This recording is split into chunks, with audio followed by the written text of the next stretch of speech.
Now, I must admit, over the past year, I haven't been the biggest fan of Thomas Partey. He's always been injured, very high wages, and when he is playing, especially last season, he just didn't always look up for it. I don't know, it looked like he just lost a step and he wasn't quite the player that we bought in 2020. So I wasn't very hopeful for him this season. He's on his last year of his deal, he's 31 years old now, he wants high wages for a contract extension, and quite frankly, he hasn't really performed over the past year to warrant that contract extension. There's no secret, but Partey has always been an injury-prone player.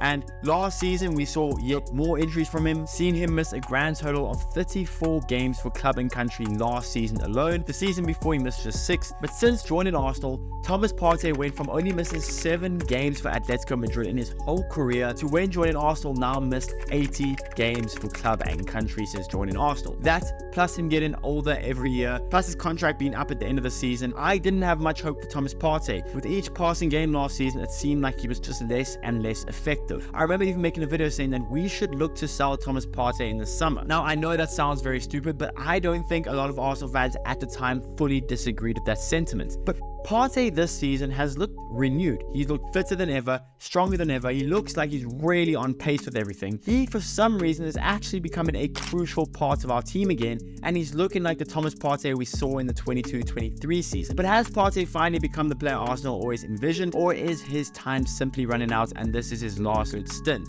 Well, that's what we'll be talking about today. So what's going on, everyone? You are listening to Gunner Central here. I hope you're all doing well. Please be sure to like the video, subscribe if you guys haven't already, and let's get into it. Now, I've said this in previous videos about Thomas Partey before, but I didn't find it coincidental that the moment Arsenal became title challengers in the 22-23 season, well, that was the season that we had Thomas Partey fit for most of the season. That season, he only missed 6 games, and the season before, he missed 19 games. The season before that, he missed around 21 games. So I didn't find it coincidental that the moment Arsenal become title challengers, well, arguably one of our best players and someone so crucial to the way we play in Thomas Partey, well, he was fit for most of the season. And with his dip in form last season, with sometimes us having to prefer Jorginho over Thomas Partey in crucial games, with that dip in form, I started to lose faith in Thomas Partey. Again, 1 year left now on his contract. What are we to do with Thomas Partey? We didn't sell him in the summer, which I wasn't extremely happy about, but I could kind of understand because we still had kind of a hole in that CDM role. Of course, Declan Rice can play there, Marino could play there, and Jorginho,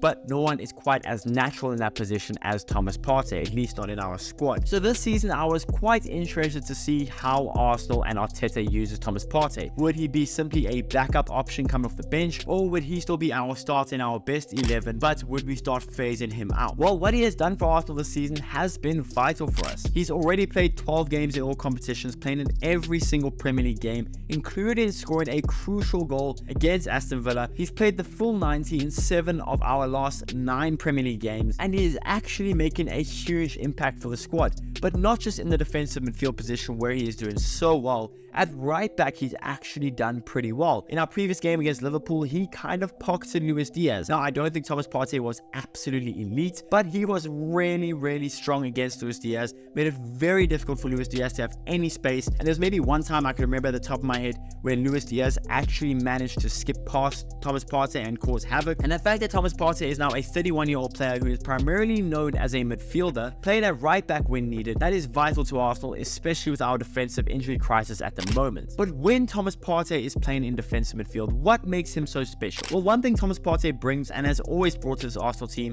is his progressive passing and his eye for a good pass. It's always been good, better than what Declan Rice can provide, better than what Jorginho provides, better than what Marino provides. From CDM, I don't think there's many better progressive passes in world football than Thomas Partey. That is huge for us, and he allows us to be flexible because he can drop into centre back and play a progressive pass. He can push a little bit higher if needed to play a progressive pass. Now, he doesn't have the legs that someone like Declan Rice or Marino has, but the passing that he brings and the defensive tenacity that he brings is so vital in games when he's on it. And like I said earlier, his ability to play right back is instrumental and helps us so much. He proves it against Liverpool, but it's so important when you have guys like Ben White being injured, when you have guys like Timber being injured, Calafiori being injured, now Gabriel being injured, Saliba suspended. It felt like we just had one blow after the next to our defensive line, and guess what? Thomas Partey filled in at right back like a natural. If you were to watch Thomas Partey against Liverpool, you wouldn't think he's a midfielder. You would be convinced that he is an out-and-out right back. Now, in his previous two performances, one against Shakhtar and one against Liverpool,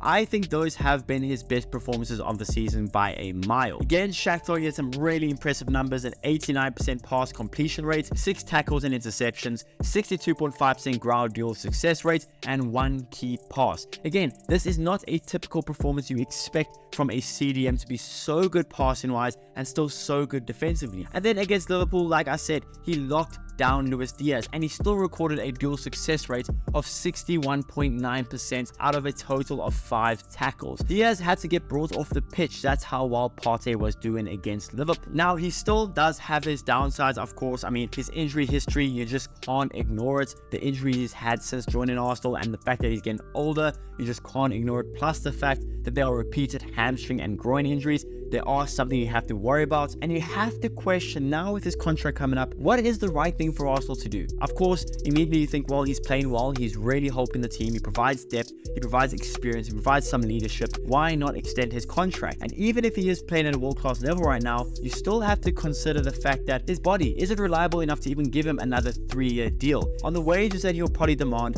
plus being 31 years old, you're in a position where you have to kind of be careful. Now, you don't want his contract to expire and then to walk out the door for free at the end of the season, especially if he has a good season at Arsenal. But again, his age and his injury record to me just stand out as concerning factors. Again, as a player, he is crucial to us right now, vital to us. He helps our midfield out so much. He helps our back line out so much. He's so good at his passing, so good at his defending. But I'm just kind of on the fence about this contract. What do we do? Now, in a perfect world, if Thomas Partey was up for it, I would probably give him a 2-year deal. Not high wages, maybe at the same wages he's on right now, but a 2-year deal. That way he'll be 33 years old and we can let him go for free or sign him by then. Do you guys think Partey deserves a contract extension? And how long would you give his contract extension? What type of wages are we looking at? Like, I'm kind of on the fence. I'd love to hear your guys' opinions. Please be sure to smash the like button, subscribe if you guys haven't already, and I'll see you guys in the next one.